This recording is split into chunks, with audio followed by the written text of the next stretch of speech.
कृष्ण में अति प्रिय माता पिताओं, भाइयों बहनों एवं बच्चों, आज हम लोग चालीसा काल का पहला दिन में राग बुधवार में प्रवेश करते हैं। आज के दिन हम अपने माथे पर राग लगाते हैं। यह राग इंगित करता है कि हम मानव मिट्टी से बनाए गए मिट्टी में मिल जाएंगे। इस राग बुधवार के दिन को या चालीसा काल को हम अंग्रेजी में लेंट कहते हैं। यह लेंट शब्द का अगर हम मीनिंग खोजेंगे तो ये इंग्लिश में एक क्रिया होता है, तो उस क्रिया का 3 प्रकार होता है। उसको हम कहते हैं present tense, past tense and past participle. ये लेंड को लेंड LEND शब्द का तीसरा अर्थ है LENT, तीसरा भाग पास्ट पार्टिसिपल। इसका अर्थ होता है, इंग्लिश में कहेंगे तो री असेसमेंट, री रिलेशनशिप, री इन्वेस्ट और री बिट, री ग्रांट एंड री गिफ्ट। इसका मतलब क्या होता है? हम अपने आप को पुनर्निर्माण करना, रिश्ता स्थापित करना और पुनर्विचार करना और हम अपने आप को तोहफा के रूप में प्रदान करना। तो इसीलिए हम इसी चालीसा काल में एक नया शुरुआत ईश्वर के साथ करने के लिए हम प्रयास करते हैं। ईश्वर के साथ कैसे प्रयास करना है या रिश्ता जोड़ना है, उसी के लिए मैं पुराना विधान से रूत के ग्रंथ से मैं एक रूत के जीवन की एक घटना को मैं पढ़ के बताना चाहता हूं।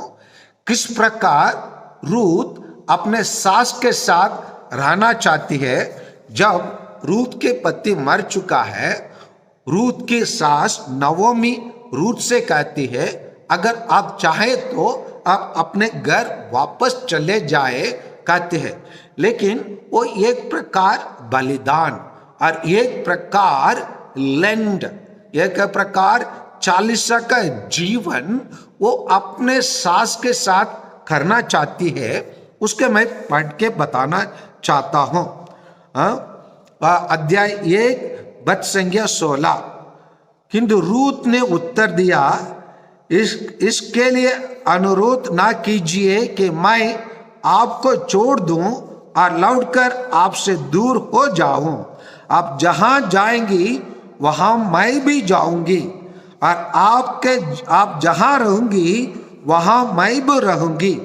आपकी जाति मेरी भी जाति होगी और आपका ईश्वर मेरा भी ईश्वर होगा। जहां आप मरेंगी वहां मैं भी मरूंगी और दफनाए जाऊंगी।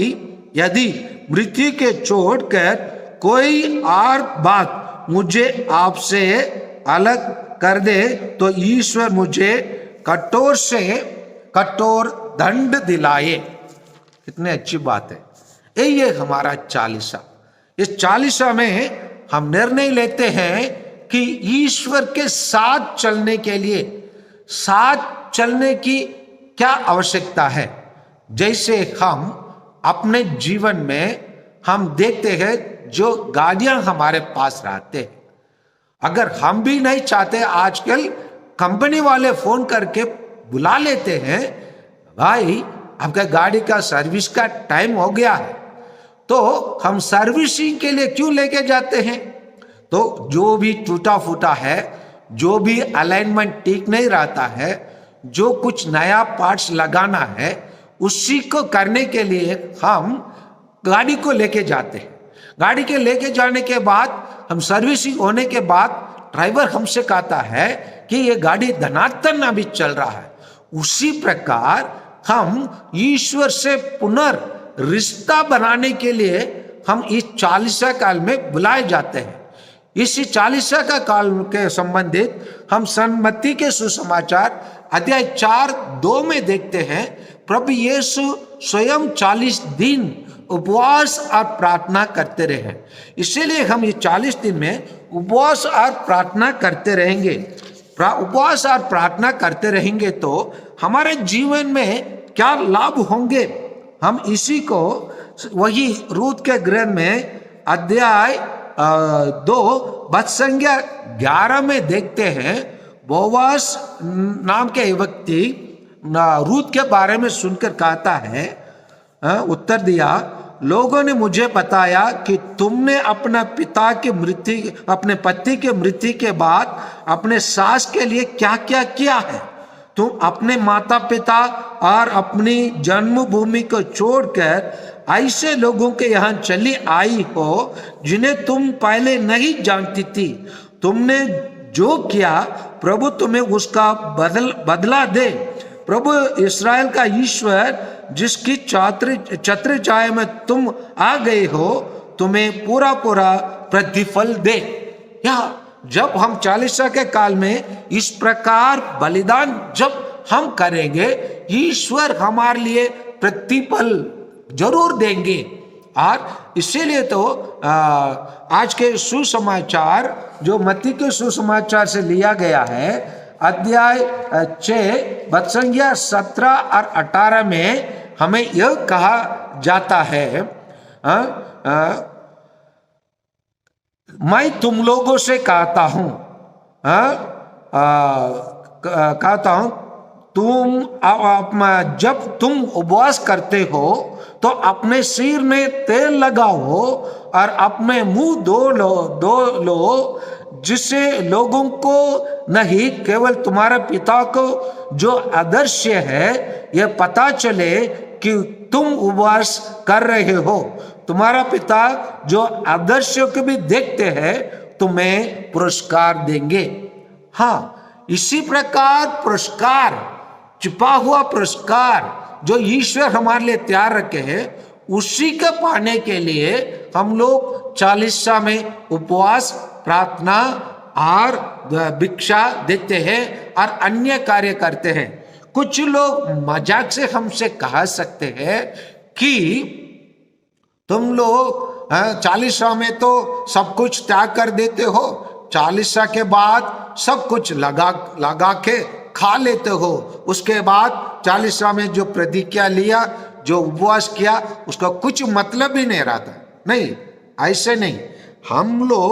हम लोग एक रिश्ता ईश्वर से अच्छे से जोड़ने के लिए प्रयास करते हैं कि प्रभु मसीह का दुखों के बारे में, उसको मृत्यु के बारे में, उसको आखिरी प्याले के बारे में, प्रभु यीशु गत्सेमनी में जो अनुभव किया उसी के बारे में, और उसी के बाद जो पुनरुद्धान जो होगा उसी के बारे में हम लोग मनन चिंतन करने के लिए ये 40वां में हम लोग प्रवेश करते हैं। ये 40वां मैं बता रहा हूँ कि दिवाली छुट्टी में मैं मेरा दोस्त क्लासमेट के पास बहुत वर्षों के बाद उनके पास गया था। उनके साथ 2 दिन रहा। वो 2 दिन हम और उनके परिवार वाले इसी प्रकार हम लोग मेटिकुलसली हम लोग उस दिन को प्लान आउट किए कि हम एक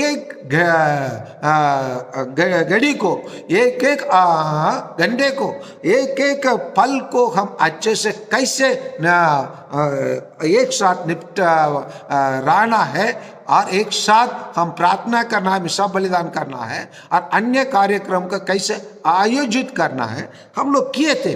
करने के बाद हम एक दूसरे से विदा हुए, एक दूसरे से बोलने लगे कि हम अच्छे से रह पाए, अच्छे से हम हंस पाए, अच्छे से हम लोग भोजन कर पाए, हम अपने अंदर में जो भी हमारा वो उसके बाद को उसको हम आपके पास रख पाए, आप भी हमारे पास रखे। एक हमारे लिए आनंद का दिन रहा, दोनों दिन आनंद का दिनों रहा बोले थे। उसी प्रकार ये 40 दिनों में हम लोग ईश्वर के साथ रहने के दिन हमारे लिए दिया जाता है। हम अपने आप को पूर्ण रिश्ता बनाने का, पूर्ण ईश्वर से जोड़ने का, पूर्ण अपने आप को ईश्वर के पैरों में, चरणों में अर्पित करने का दिन है। इसीलिए ऐसा हमको अच्छे से कहता है, अध्याय 58 और पद संख्या 6 और 7, 8, 9 हम पाते हैं। मैं जो उपवास चाहता हूं वह इस प्रकार है, अन्याय की बीड़ियों को तोड़ना, जुए के बंधन खोलना, बतलितों को मुक्त करना और हर प्रकार के गुलामी समाप्त करना, अपने रोटी भूखों को साथ खाना, बेगर दरिद्रों को अपने वहां ठहराना, जो नंगा है उसे कपड़े पहनाना और अपने भाई से मुंह नहीं मोड़ना। तब तुम्हारी ज्योति उषा की तरफ फूट निकलेंगी और तुम्हारा गांव शीघ्र ही भर जाएगा। तुम्हारी धार्मिकता तुम्हारे आगे आगे चलेंगी और ईश्वर की महिमा तुम्हारे पीछे पीछे आते रहेंगी। यदि तुम पुकारेंगे तो ईश्वर उत्तर देगा। हाँ भाइयों और बहनों, यही करने के लिए हम इस 40 के काल में आप और मैं ईश्वर बुलावा देते हैं। आइए, जैसे हम सिनोडल चर्च में हमें कहा जाता है आशा की तीर्थ यात्रा करने के लिए, आइए हम प्रभु यीशु के साथ आशा की तीर्थ यात्रा में निकले। और जिस प्रकार प्रभु यीशु प्रार्थना और उपवास में लगे रहे अपने मिशनरी कार्य शुरू करने के पहले, उसी प्रकार हमारा ईसाई जीवन को पूर्ण रूप से जीने के लिए ये 40 के काल हम प्रत्येक जन को मदद करें, ताकि हम भी प्रभु यीशु जैसे उनके दुख भोग में भाग ले सके, गत्सेमनी का अनुभव कर सके, आखिरी प्याला का अनुभव कर सके, आखिरी भोजन को प्रभु यीशु के साथ हम पूर्ण रूप से करने में हम सब पूर्ण रूप से अपने आत्मा, अपने शरीर, अपने मन को हम पुनर्निर्माण करें, ताकि हम प्रभु यीशु के साथ इस 40 में चले। आमीन।